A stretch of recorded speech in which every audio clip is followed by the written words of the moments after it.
अमृतम में आप सभी का स्वागत है। तो हम आ गए हैं भगवत गीता अध्याय 15 पुरुषोत्तम योग श्लोक क्रमांक 1। तो पिछले अध्याय में हमने देखा कि भगवान ने बताया कि ये भौतिक प्रकृति जो है ये 3 गुणों के प्रभाव से चलती है। तो 3 गुणों के लक्षण बताए कि कैसे ये एक जीव को बांध के रखते हैं, और उस व्यक्ति के लक्षण बताए कि जो इन प्रकृति के 3 गुणों से ऊपर चला गया है, और उसके जाने की प्रक्रिया के बारे में भगवान ने हमको बताया। तो इस श्लोक में भगवान हमको इस भौतिक जगत की संकल्पना देते हैं कि कैसे हम इस भौतिक जगत को समझ सकते हैं। तो भगवत गीता अध्याय 15 श्लोक क्रमांक 1। श्री भगवान उवाच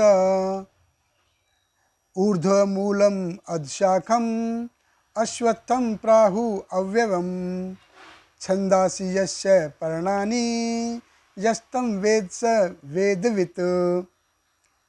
भगवान ने कहा जाता है कि एक शाश्वत अश्वत्थ वृक्ष है जिसकी जड़ें तो ऊपर की ओर हैं और शाखाएं नीचे की ओर, तथा पत्तियां वैदिक स्रोत हैं। जो इस वृक्ष को जानता है वह वेदों का ज्ञाता है। देखिए, भगवान कृष्ण कह रहे हैं कि हम इस भौतिक जगत को कैसे समझ सकते हैं। भगवान कृष्ण कहते हैं कि ऊर्ध्व मूलम अध शाखम। अक्सर जो पेड़ होता है वो कैसा होता है, बाहर जैसे कितने सारे पेड़ हैं, वो पेड़ कैसे हैं कि पेड़ की जो जड़ है वो नीचे की ओर है और जो शाखाएं हैं वो ऊपर की ओर है, यानी कि अध मूलम ऊर्ध्वम शाखम। लेकिन ये भौतिक जगत है, ये कैसा है, ऊर्ध्व मूलम अध शाखम, यानी कि इसकी जो जड़ हैं वो ऊपर की ओर हैं और जो शाखाएं हैं वो नीचे की ओर हैं। तो ये हमको बताता है कि ये भौतिक जगत है असल में वास्तविक की प्रतिकृति है, उसकी छाया जैसे है।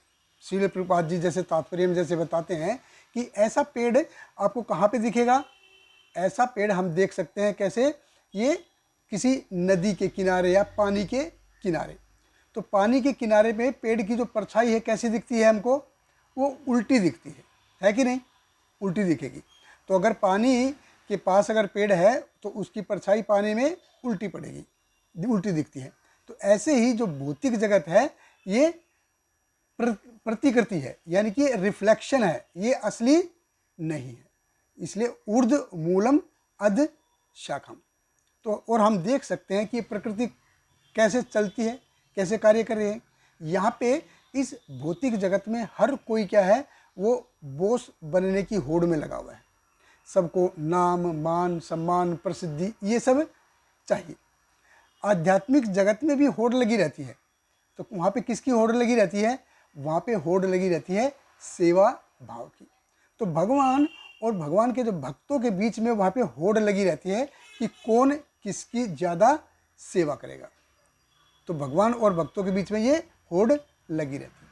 ये भौतिक जगत कैसा है, ये भौतिक जगत चंचल है, यहाँ पे हर क्षण बदलता रहता है। लेकिन आध्यात्मिक जगत में बदलाव नहीं है, यहाँ पे सब कुछ अपोजिट है, ऊर्ध्व मूलम अध शाखम।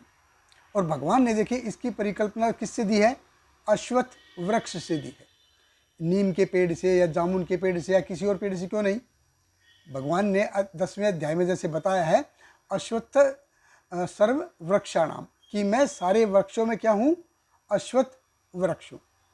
उसी प्रकार भगवान कृष्ण कहते हैं कि भौतिक जगत है ये मेरी शक्ति से बना है।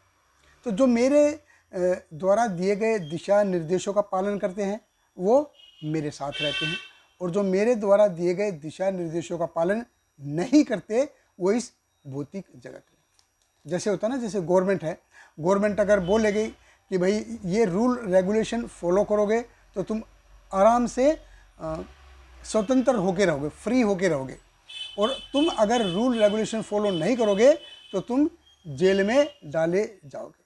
उसी प्रकार ये भौतिक जगत क्या है, ये है जेल है। तो तीन जो प्रकृति के जो तीन गुण हैं, ये हम इनके द्वारा हम जकड़े हुए हैं। और जो इंद्रिय सुख मिलता है वो समझो सूखी रोटी है। हालांकि इस जेल में जो है सूखी रोटी भी अच्छी लगती है। तो भौतिक जगत में क्या है, हम जो चेन से बंधे हुए हैं। किस चेन से? तीन गुणों की जो चेन है उससे बंधे हुए हैं। और जो क्षणिक इंद्रिय सुख मिलता है उसी को हम अच्छा मानते हैं। भगवान कृष्ण कहते हैं अश्वत्थ प्राहु अव्यव। प्राहु यानी कि कहा गया है। ये भौतिक जगत कैसा है? अव्यव है, ये भी एटर्नल है। तो आध्यात्मिक जगत भी एटर्नल है और भौतिक जगत भी एटर्नल है। आप बोलोगे ऐसा कैसे? भौतिक जगत तो एटर्नल नहीं है, भौतिक जगत भी शाश्वत है। आध्यात्मिक जगत भी शाश्वत है और भौतिक जगत भी शाश्वत है। जैसे किसी शहर कोई शहर बसता है तो वो शहर के साथ साथ वहाँ पे अंदर उसमें पुलिस भी होती है, जेल भी बनाई जाती है। शहर भी शाश्वत है, एटर्नल है, और जेल है वो भी एटर्नल है। तो भगवान जानते हैं कि कोई ना कोई हमारे आपके जैसा होगा जिसके अंदर कीड़ा होगा, तो उनको सुधारने के लिए सुधार गृह भी चाहिए। तो ये भौतिक जगत जो है ये सुधार गृह है, जेल है। छंदासी यस्य परणानि। तो वेद जो हैं ये इसकी शाखाएं हैं और जो वैदिक स्रोत हैं ये उनके पत्ते हैं। तो वेद भी असल में बांधते हैं हमको। तो वेद भी हमको बांधते हैं क्योंकि वेदों में 75 से लेके 80% कर्म कांड है। तो भगवान जानते हैं कि जीव अपनी इच्छा पूरी करने के लिए या तो मेरे पास आएगा, नहीं तो वो देवताओं के पास जाएगा। इसीलिए भगवान ने पिछले अध्याय में जैसे बताया था कि माम च यो अव्यभिचारण भक्ति योगेन सेवते स गुणाम सत्य ब्रह्म भूयाय कल्पते। लेकिन इतना करना आसान है क्या? ये आसान नहीं है। भगवान ये जानते हैं कि ये आसान नहीं है। छंदासी यस्य परणानि, 80% जो वैदिक लिटरेचर क्या है ये कर्मकांड है। या तो भगवान के पास जाएंगे, भगवान के पास नहीं जाएंगे तो देवताओं के पास जाएंगे। यस्तम वेद से वेदविद। तो जो इस भौतिक जगत को इस प्रकार से जानता है वो सही मायने में जानता है। बहुत बहुत धन्यवाद। हरे कृष्ण। श्रील प्रभुपाद की जय। हरे कृष्णा कृष्ण कृष्ण हरे हरे, हरे रामा राम राम हरे हरे।